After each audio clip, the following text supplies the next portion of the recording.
کیا دنیا کا سب سے بدنام آمر ایڈولف ہٹلر واقعی 1945 میں مر گیا تھا، یا یہ تاریخ کی سب سے بڑی خاموش سازش تھی؟ کیا وہ شخص جس نے پوری دنیا کو جنگ میں جھونک دیا خاموشی سے تاریخ کے اندھیروں میں غائب ہو گیا؟ ایڈولف ہٹلر نازی پارٹی کا سربراہ اور جرمنی کا طاقتور ترین حکمران تھا۔ اس کی قیادت میں یورپ آگ میں جلتا رہا اور کروڑوں انسان مارے گئے۔ لیکن سوال یہ ہے، آخر انجام کیا ہوا؟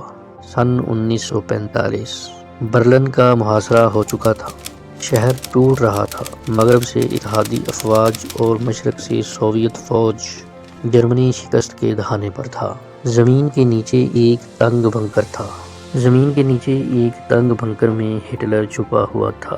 دیواروں پر نقشے تھے، لیکن حقیقت اس سے بھی زیادہ قریب تھی۔ یہیں تاریخ کا آخری فیصلہ ہونا تھا۔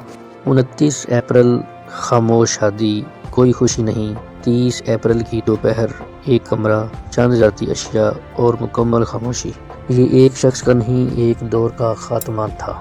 جب سوویت فوج اندر داخل ہوئی، سب کچھ جلا ہوا تھا، ادھورا تھا، کوئی مکمل لاش نہیں، بس سوالات۔